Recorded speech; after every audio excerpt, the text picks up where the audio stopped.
오늘 저와 여러분이 읽은 출애굽기 19장은 이스라엘 민족과 관련해서 상당히 중요한 장입니다.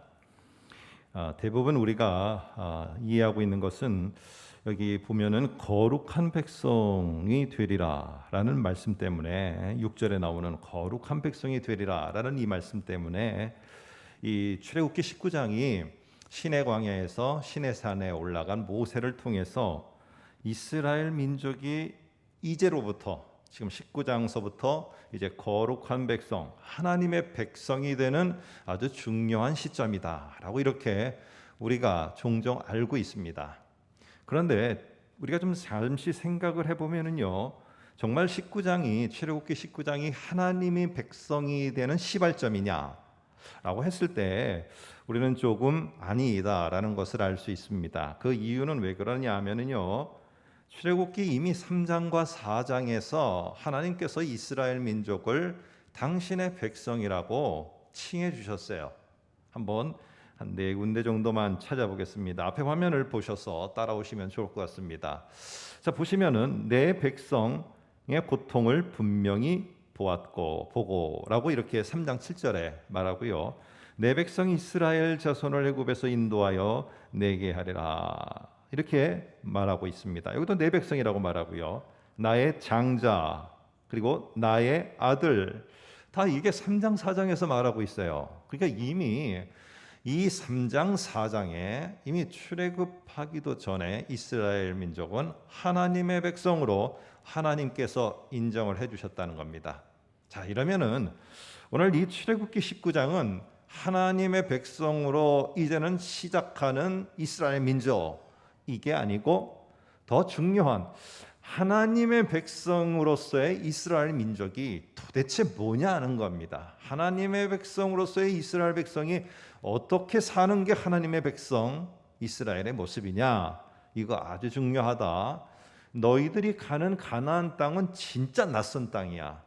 그리고 가나안 땅은 정말로 너희 조상 아브라함이 갔지만은 네가 지금 들어갈 때는 엄청난 시간이 지나서 상당히 낯선 땅이 될 것이다.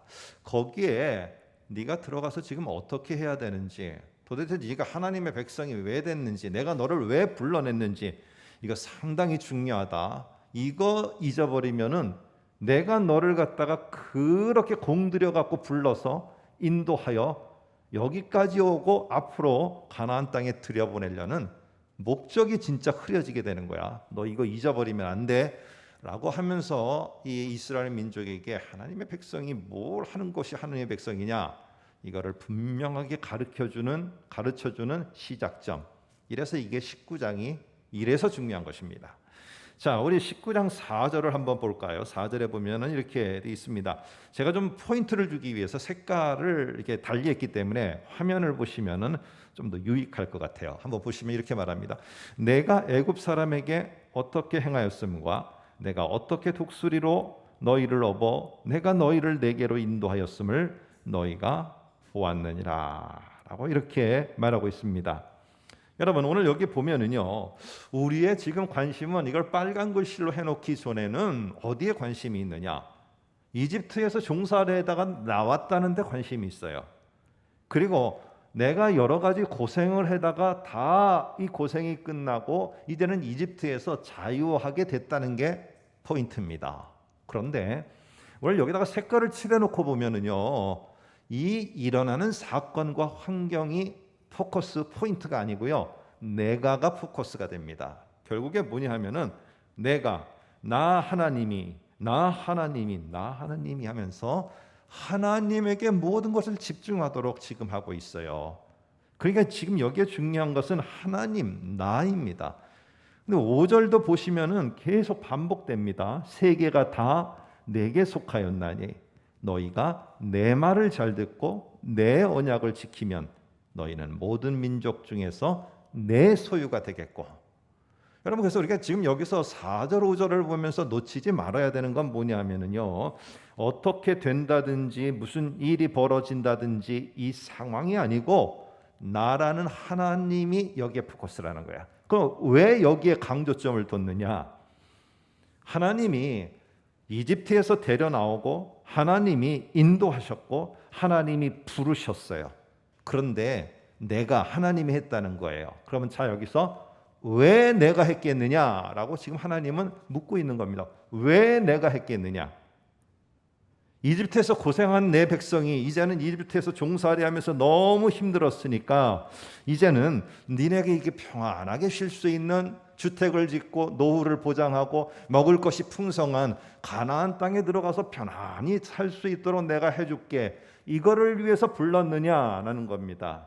저와 여러분 답을 알고 있어요. 아니라고 우리는 알잖아요. 근데 우리도 모르게 하나님 앞에 이렇게 기도하며 감사를 여기까지만 할 때가 있습니다. 하나님 감사합니다. 오늘 예수 그리스도를 통해서 저 같은 자를 불러주셔서 하나님의 자녀 삼아주신 것 정말 감사합니다. 여러분 여기까지 하면은 안 돼요. 하나님이 도대체 왜 예수 그리스도를 죽이시면서까지 나를 하나님의 백성과 자녀로 삼아주셨는가? 너무 감사합니다. 제가 하나님의 자녀로서 오늘 가나안 땅과 같은 이 세상에서 적어도 요렇게 하기를 원합니다. 하나님. 해서 거기까지 우리가 같이 하나님께 알아야 되는 거예요. 오늘 그래서 중요한 거는 하나님께서 고생하는 우리를 갖다가 구원해 주셔서 우리를 잘 편안히 살도록 하기 위해서 불러주시고 오늘 19장에서 하나님의 친백성, 하나님의 보배로운 자로 세우신 게 아니라는 겁니다. 하나님은요 우리를 불러서 하나님의 세계에 우리를 쓰시고 싶으신 거예요. 쓰시고 싶으신 거. 이게 포인트라는 것입니다. 그래서 오늘 보시면은요. 하나님이 인도하시는데 하나님이 좀 인도하시는 방법이 좀 우리들에게는 그냥 읽었지만은 낯선 인도하심입니다. 한번 다시 우리가 4절을 보시게 되면은 이렇게 말합니다. 어떻게 말하느냐면은 내가 어떻게 독수리 날개로 너희를 업어 내게로 인도하였는가 이렇게 말해요. 독수리 날개로 업어 인도하였다라고 하니까 오늘 우리가 이렇게 우리의 생각 속에서 이 성경 구절을 봅니다. 그러면 어떻게 돼요? 이집트에서 고생하고 있는 이스라엘 백성을 하나님께서 독수리 비행기를 태워갖고 평안하게 와서 평안한 곳에 거하도록 하나님이 하게 하셨다. 우리도 독수리 날개로다가 이 어렵고 고통스러운 세상에서 우리를 비행기 태워서 하나님이여 저기 쉴만한 물가로 인도해 주십시오. 여러분 우리는 이거는 우리 생각의 독수리의 날개에 올라타 인도함을 받는 거예요. 내가 생각할 때는 그런 이미지예요. 그런데 오늘 이스라엘 사람들이 독수리 날개로 너희를 업어 인도했다는 하나님의 말씀을 이렇게 이해하지 않았다는 겁니다. 자, 우리가 같이 지난번에도 우리 살펴보았던 신명기 32장 11, 12절을 볼까요? 화면을 통해서 보겠습니다. 독수리 날개를 펴서 업어서 인도한다는 게 과연 이런 인도인가? 평안하게 비행기 타고 인도 안 받는 건가? 평안하게 그냥 다 보살핌 받으며 인도 안 받는 건가? 신명기 32장에서는 독수리 날개를 정말로 날개로 업어 인도하는 것은 그런 인도가 아니라는 것을 말해주고 있어요. 자, 보겠습니다. 마치 독수리가 자기의 보금자리를 어지럽게 하며 자기의 새끼 위에 너풀거리며 그의 날개를 펴서 새끼를 받으며 그의 날개 위에 그것을 엎는 것 같이 여호와께서 홀로 그를 인도하셨고 이런 방법 똑같은 이런 이미지로 하나님은 이스라엘 백성을 인도하셨고 그와 함께한 다른 신이 없었도다 이렇게 말합니다. 자, 독수리가 자기 새끼를 인도하는 방법은 뭐냐 하면은 하나님이 이스라엘을 인도하시는 방법은 뭐냐 하면은 하나님이 저와 여러분 정말 이 팬데믹 상황 속에서 우리를 인도하시는 하나님의 방법이 뭐냐 하면은 오늘 독수리가 날개로 업어서 인도함 같이 한다는데요. 독수리가 날개로다가 자기 새끼를 엎는 것은 어떻게 엎는 거냐? 자기 새끼를 절벽에서 그냥 곤두박질 쳐서 밑바닥으로 확 집어던져 버립니다. 그리고는 밑바닥에 떼굴떼굴떼굴 막 굴러갈 때쯤 되면은 탁 거기서 받았어요. 다시 올라갑니다. 또 밑바닥으로 던져버립니다. 여러분 왜 그렇게 하느냐? 결국에 그 밑바닥으로 떨어지는 그 새끼를 업어서 올라가는 거예요. 그런데 업어서 안전한 둥지에 두는 게 아니에요. 둥지에 머물까 봐 둥지를 너풀너풀 날개로다 해서 둥지를 싹 다 없애버려요. 그리고 또 내던집니다. 오늘 독수리가 자기의 새끼를 인도하는 것은요, 평안한 곳으로 인도하는 게 아니라 새들 가운데 왕으로서의 그 위치까지 올라가도록 인도하는 거예요.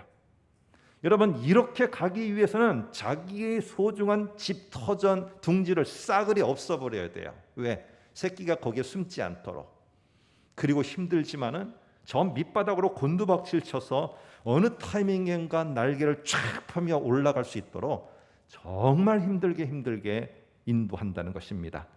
여러분, 하나님은 이렇게 인도한다는 거예요. 하나님의 인도하심은요, 우리가 생각할 때 하나님이 인도하신다는 것은 목자가 양을 쉴만한 물가로 인도하는 이거를 연상을 자꾸 하는 거예요. 근데 오늘 출애굽기에 하나님이 하나님의 백성을 인도하는 것은요, 바로 이거 인도입니다. 하나님이 원하는, 하나님의 백성으로서 정말 원하시는 해야 될 그 역할, 그 위치가 있어요. 거기까지 하나님은요, 정말 그 일을 잘 감당할 수 있도록 거기까지 올려놓도록 인도해 나가시는 거예요. 여러분, 그러다 보면은 하나님께서는 어떨 때는 형통함을 줘요. 만나와 메추라기도 보내주고요, 어떨 때는 반석에 물도 내고 일용할 양식도 주세요.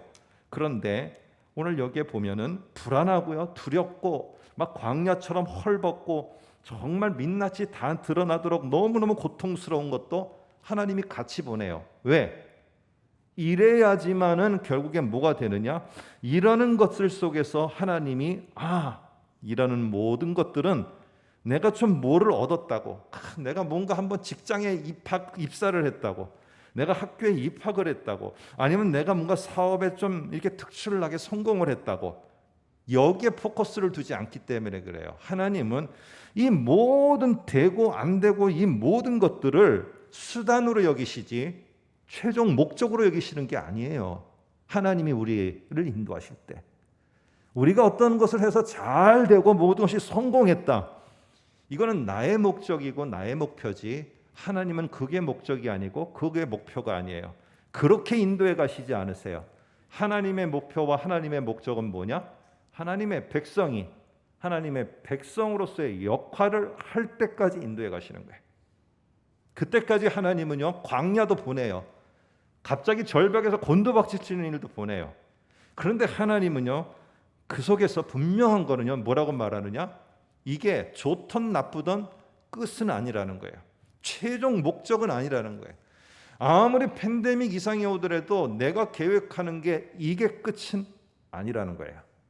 이거는 내가 너희를 인도하는 과정이라는 거예요. 수단이라는 것입니다. 그래서 이럴 때 하나님의 백성은 뭘 해야 되느냐?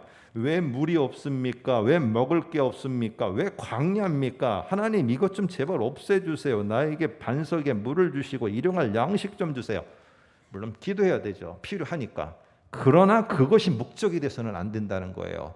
그러려면 어떻게 해야 되느냐? 5절에 너희는 이거부터 하라고 말씀하십니다. 5절에 이렇게 말합니다.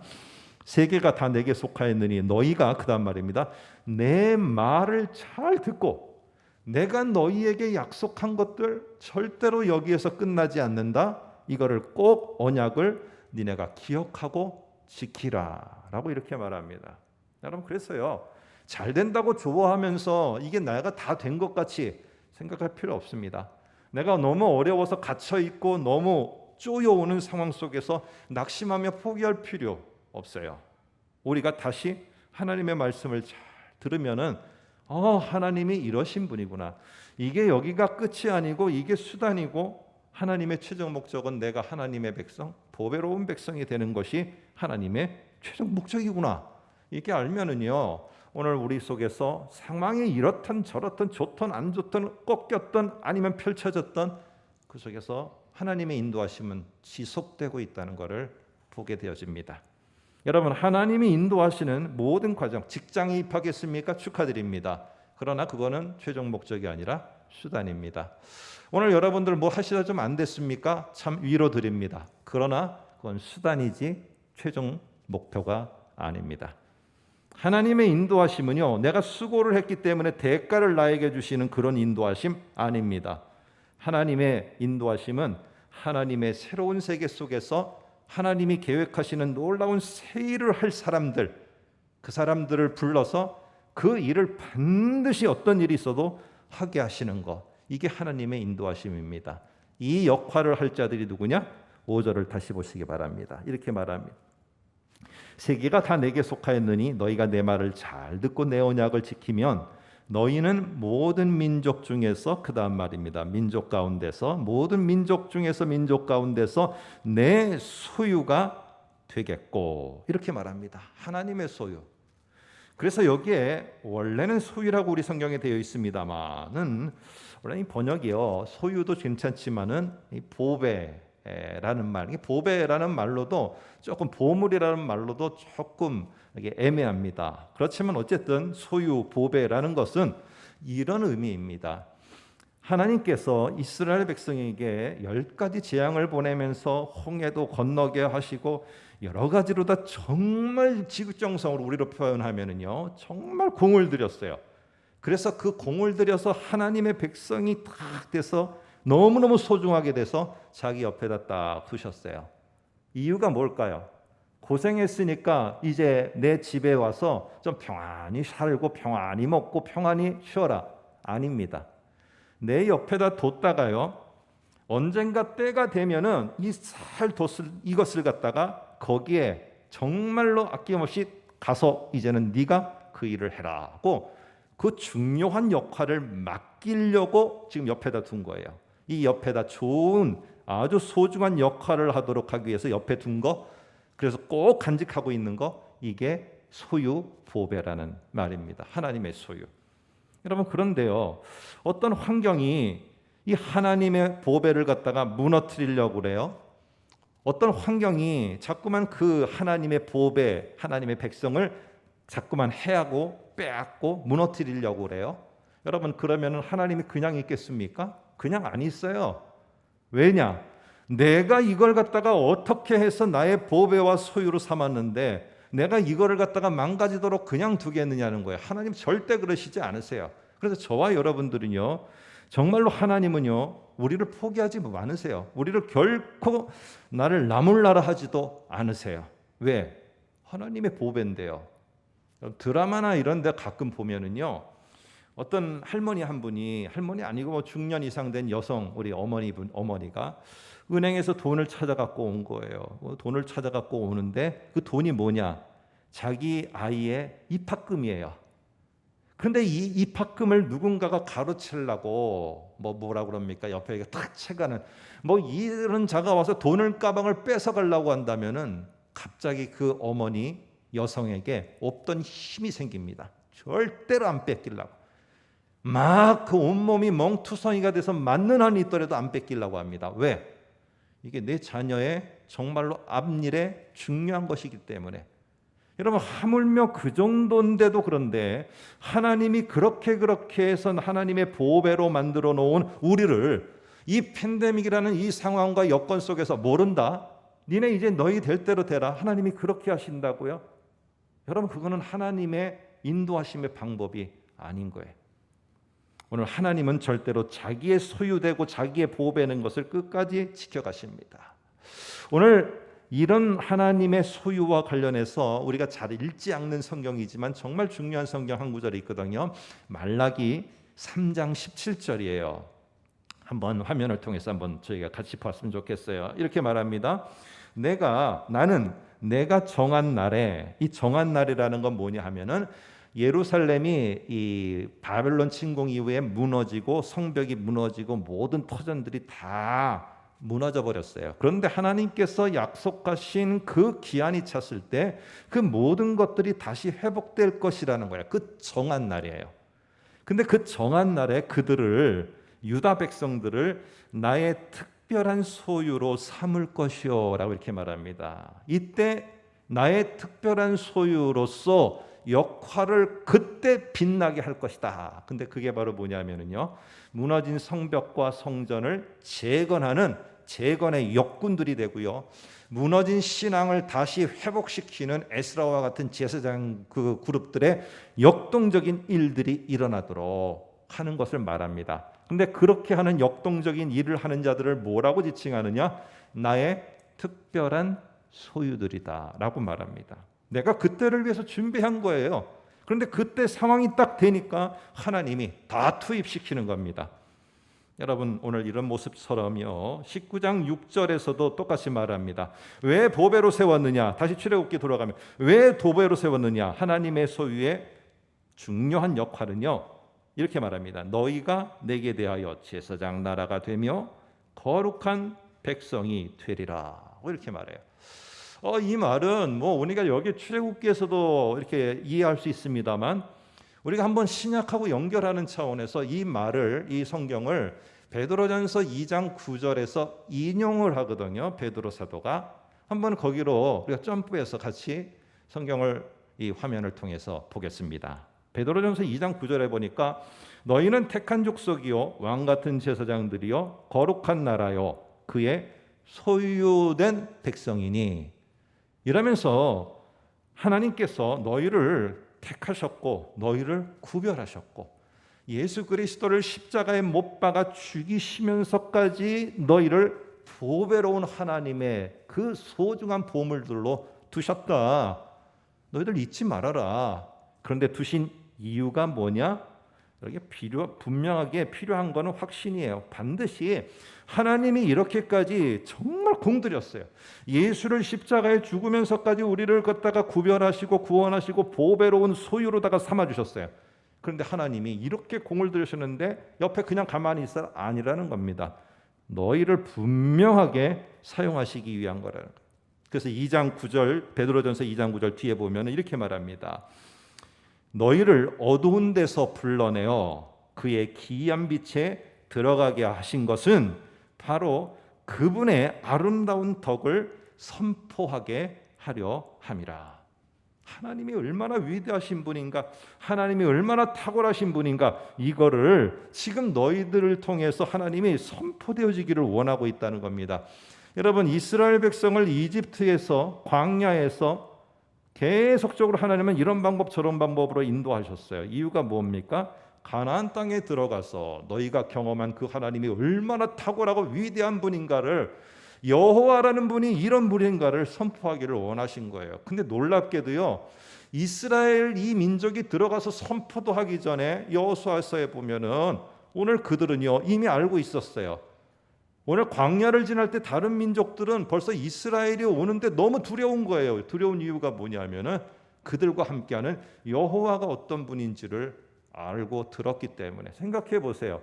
이 SNS가 있었겠습니까? 지금처럼 이렇게 뉴스로다가 막 현장을 생생하게 생중계를 했겠습니까? 그냥 아름아름 들었는데 에이 설마 그런 신이 있어? 우리가 믿는 신 가운데 그런 신은 보지를 못했는데 그런 신이 어디 있어? 얼마든지 그럴 수 있었는데요. 그들은 하나님이 어떤 탁월한 분인가를 이미 여호와가 하나님인가를 알고 있었어요. 여러분, 중요한 것은 그래서 지금 이 신약 시대도 그렇고 이스라엘 백성도 그렇고 우리도 그렇고 우리가 확신을 해야 된다는 것입니다. 우리가 도대체 하나님의 보배로다 나를 삼아 주신 게 너 고생했으니까 대가로다가 이제 좀 편안히 살라는 게 하나님의 목적인가? 한번 너희도 생각해 봐라. 베드로전서를 썼을 때 오늘 특별히 이 상황은 로마의 박해 가운데 있었던 기독교인들이에요. 엄청난 박해. 이런 우리가 겪고 있는 이 팬데믹, 이런 코로나19도 힘들고 어려운데 이것과는 비교할 수 없을 정도로의 박해와 전염병과 지하 속에서의 살아가는, 지하 굴 속에서 살아가는 이런 삶이었어요. 이러다 보니까 참 힘들지 않겠습니까? 그럴 때 생각하라는 겁니다. 너희는 지금 이 로마 제국과 이 지하 굴 속에서 신앙을 지키며 너희들이 공동체를 이루고 살아가는 이것이 너희가 피해야 될 상황이냐, 너희가 없애달라고만 해야 될 상황이냐, 아니면은 하나님이 이 어렵고 힘든 로마 제국의 세계를 우리가 일할 일터와 세상으로 주신 거냐, 너희가 이곳에서 새 일을 행할 자들로 너희를 세우신 것이냐, 아니면 너희가 없애달라고 해야 될 상황이냐. 저와 여러분은 압니다. 기독교인들은요, 이 로마 제국이 빨리 무너지기를 유대인들이 원하는 것처럼 그들도 그런 마음이 있었을지 모르겠어요. 그러나 마지막 결과적으로 살았던 삶은 그들은 로마 제국을 하나님이 주신 낯선 땅, 낯선 세계, 낯선 모습들이었어요. 그런데 거기에서 자기들이 믿는 예수 그리스도를 선포했습니다. 결국에는 나중에는 로마 제국이 기독교에 영향을 받아 기독교 안에 들어가게 되었어요. 여러분, 우리는 팬데믹 상황과 코로나19 상황 속에서 생각지 못했던 온라인의 세계라는 것도 이렇게 혁혁하게 막 급속도로다가 퍼져가고 너무너무 빨리 변하고 있고, 이런 세계가 우리 앞에 있습니다. 우리는 이거를 멀리 해야 될 세계로 보아야 되느냐, 아니면은 우리는 그 속에 하나님이 주신 새로운 땅, 새로운 세계를 보고 하나님이 얼마나 위대하신지를 내가 들어가서 일할 새로운 하나님이 낯설지만 주신 새로운 일터, 새로운 세계로 보고 기회로 잡아 나갈 것인가, 하나님을 증거하고 예수를 증거하고 하나님의 말씀을 선포하는 기회로 보아야 될 것인가. 어려운 상황들은요, 우리를 그 안에 묶어둡니다. 그 안에 묶어두고요, 그 안에서 갇혀 있다고만 생각하게 만들어요. 그런데 하나님은 그 어려운 상황에 우리를 하나님이 원하시는 놀라운 계획을 펼쳐나갈 그 새 시대의 새 일꾼으로 쓰려고 우리를 하나님의 보배로다가 두셨어요. 그래서 지금 저와 여러분들을 그 세계 속으로 이제 투입하기를 원하셨고, 투입을 전에부터 하셨지만 지금도 똑같이 하십니다. 여러분, 혹시 이런 생각하고 계십니까? 이거는 30, 40들이 들어야 될 설교고, 저도 이제 50대 후반이 이제 되는데요. 뭐 우리들 세대는 이미 다 지나갔고, 뭐 우리들은 이제 뭐 그런 거 생각해야 뭐해? 여러분, 그렇게 생각하십니까? 제주도에 혹시 가보신 적 있으십니까? 제주도에 가면은 돌집, 그리고 돌집을 둘러싸고 있는 나지막한 돌담들이 있습니다. 그 돌담들을 한번 주시해서 보시기 바랍니다. 그 돌담들을 보면은요, 참으로 이만한 큰 돌들도 있지만은 뭐 지금은 다 인공적으로 이렇게 만들어서 반듯반듯하게 합니다만, 옛날 집들은 보면은 돌들이 각양각색이에요. 정말 어떤 돌은 제가 보니까 이 손바닥의 3분의 1밖에 안 되는 아주 보잘것없이 작은 돌이에요. 근데 그거를 거기다가 끼워놨어요. 제 생각에는 저거 확 뽑아버리고 그냥 큰 걸로다가 다, 조그만 건 다 뽑아버리고 큰 걸로 다 했으면 좋겠는데, 해서 그 작은 돌을 보잘것없다고 빼는 순간에 그 담은 와르르 다 무너집니다. 어떻게 했는지 기가 막히게 해서 바람에도 다 견디고 있어요. 여러분, 우리 모두는 내가 남녀노소를 막론하고 우리들이 펼쳐지는 세계 속에서 내가 하나님의 보배로운 존재로 지금 서 있다면은 하나님이 필요하시기 때문이에요. 자, 오늘 우리가 한번 같이 19장 5절을 한번 볼까요? 5장 보면은 이렇게 돼 있습니다. 5절입니다. 잘 우리가 주위에서 잘 안 보는 그러한 내용들이 있는데 한번 주위에서 보겠습니다. 이런 말이 있습니다. 세계가 다 내게 속하였나니. 이 말은 뭐냐면요, 너희들에게는 참으로 낯선 세계다. 그런데 그 낯선 세계들도 나 여호와가 하나님인 것을 알고 그 세계들 있는 어떤 부류의 사람들이랄지라도, 그게 바로 뭐냐면 그 다음에 나오는 모든 민족들도 다 내 앞에 와서 나를 알고 내가 주는 복된 삶에 함께 거해야 된다. 그런데 나의 보배들이여, 그 세계와 그 민족들은 너희에게 익숙하지 않은 세계고 낯선 사람들이다. 그럼 고대에는 더 그랬겠죠. 고대에는 뭐 SNS도 없고 뭐 또 아무것도 없잖아요. 그러니까 어떤 세계에 내가 가나안 땅에 들어간다, 얼마나 두렵고 떨리겠어요. 내가 알지도 못하는 그 땅을. 그리고 거기에 7 족속이 기다리고 있다고 하는데 이 사람 저 사람 말들 들어보니까 이게 다 우후죽순이에요. 그러니까 어떻게 하겠어요? 두렵죠. 그런데 그런 새로운 세상, 새로운 땅에 있는 새로운 민족들도 나 여호와를 알아야 된다. 그리고 그 여호와가 얼마나 위대한 하나님인가를 선포해야 되는데, 그 역할을 나의 보배, 나의 소유들이여 니네가 했으면 좋겠다. 여러분, 이게 이스라엘을 택하여 부르시고 인도하시고 우리를 택하여 부르시고 우리를 하나님의 보배 삼기 위해서 십자가에 예수 그리스도를 과감하게 내어주신 하나님의 진정한 목적입니다. 여러분, 그런데 이스라엘 민족은 어땠습니까? 특권의식에 사로잡혔어요. 나는 저들과 다르다, 나는 특별한 존재이다 하면서 낯선 세계의 낯선 민족이라고 해서 그들을 뭐라고 불렀느냐? 이방인으로 불러버렸어요. 자기들이 피해야 될 대상으로 여겨버렸어요. 피해야 될 세상으로 여겨버렸어요. 그래서 뭐라고 했느냐? 개 취급하면서 개라고 불렀어요. 여러분, 하나님은요, 저와 여러분은 오늘 우리 모두를 특별한 존재로 부르시고 세우셨어요. 맞아요. 그런데 특별한 존재 아니에요. 우리는 하나님에게 필요한 존재예요. 특권의식이 아니고요. 내가 하나님이 열어가는 세계 속에서 내가 필요한 존재로 세움을 받았고 부르심을 받았어요. 그거 아세요? 이스라엘 백성들이 이집트에서 나오게 된 거, 이집트에서 나왔을 뿐만 아니라 하나님께서 광야에서 먹여주시고 하나님이 인도해 주신 거, 그게 다 누구 때문이라고 생각하세요? 하나님이 나를 사랑하셔서 나 이스라엘을 너무너무 귀하게 보셔서, 이러는 순간에 특권의식에 사로잡히는 거예요. 여러분, 그 모든 것들은요, 가나안 땅 때문에 그래요. 가나안 땅 때문에. 거기 가서 할 일 때문에 다 하나님은 부르신 거예요.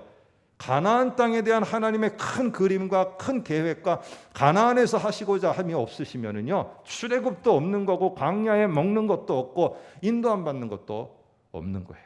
오늘 중요한 건 그런 것입니다. 이건 제 말이 아니라 바울의 말이에요.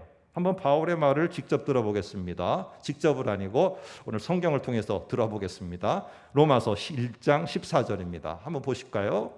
헬라인이나 야만인이나 지혜 있는 자나 어리석은 자에게 다 내가 빚진 자라. 모든 자들에게 나는 빚진 자래. 왜냐? 저들에게 구원이 필요하지 않았으면 내가 이렇게 예수가 나를 부르시고 나를 이렇게 귀한 일꾼으로 세워주시고 나를 하나님의 놀라운 이런 정말로 천국 시민권자로 세워주시는 이런 일도 없을 텐데, 나를 이렇게 세워주시고 복 주시고 다 한 거는 누구 때문이냐? 내가 외인으로 생각하고 있었던 유대교에 있을 때 다 저들은 다 이방인이요, 저것들은 멸망의 땅이요, 이렇게 여기고 있었는데 다시 보니까 저거 내가 가서 다 섬겨야 될 일터네. 이걸 알고 나니까 내가 저 사람들이 아니면 내가 이렇게 될 수 없었는데 어찌 내가 이제 이걸 깨달으니까 가만히 있을 수 있으리요. 내가 가서 그들을 섬기기 위해서 간다는 말입니다. 여러분, 왕의 아들들은요, 세상에 이렇게 감찰을 이렇게 세상이 어떻게 되는가 돌아보러 나갈 때 허름한 옷을 입고 나갑니다. 근데 허름한 옷을 입고 나가면 사람들이 막 무시하는 거예요. 이게 너같이 거지냐 뭐냐 하면서. 그러면 이 아들은 이게 감히 누구한테 손을 대? 그러면 감히 무슨 너 이런 옷을 입고 뭐가 있어? 너 직장도 없고 아무것도 없고 하는 일도 없고 너 뭐야? 네가 뭘 이 사회에서 필요하다고? 이건 내가 누군지 모르네. 여러분, 왕자는요 절대 키 안 죽어요. 왜? 내가 누군가를 알고 지금 내가 뭘 하고 있는가를 알기 때문에 기 안 죽어요. 기 죽지 않아요. 오늘 이처럼요, 하나님의 백성들은 우리가 분명히 알아야 될 거, 우리는 하나님의 소유된 백성, 정말 보배로운 존재예요. 하나님이 그래서 얼마나 내가 소중했으면은요, 당신의 아들을 죽이면서까지 당신의 소유로 삼았겠어요. 그런데 오늘 우리가 이렇게 해서 하나님의 큰 새로운 세계 속에 새로운 일을 위해서 내가 이제 투입되려고 하고 있고 이미 투입되셨고 이제는 또 나아가려고 하고 있는데, 나는 보배가 아니야. 나같이 나이 들고 나같이 별 볼 일 없는 자가 내가 무슨 하나님의 보배가 되겠어? 여러분, 이렇게 말하지 마세요. 하나님은 여러분과 저를 위해서 엄청난 공을 들였어요. 예수를 내보내면서까지. 우리 모두는 내가 나를 아는 것보다 하나님이 더 잘 아세요. 하나님이 오죽 정말로 얼마나 정확하게 보셨으면 그 아들 예수를 내어주면서 저와 여러분을 보배로 삼았는데, 이런 하나님이 나를 보배로 삼았는데 왜 내가 아니라고 말을 해요? 여러분, 아니지 않고 여러분과 저는 하나님의 소유된 하나님의 보배들입니다. 우리 하나님의 보배인 여러분을 주님의 이름으로 축복합니다. 기도하겠습니다.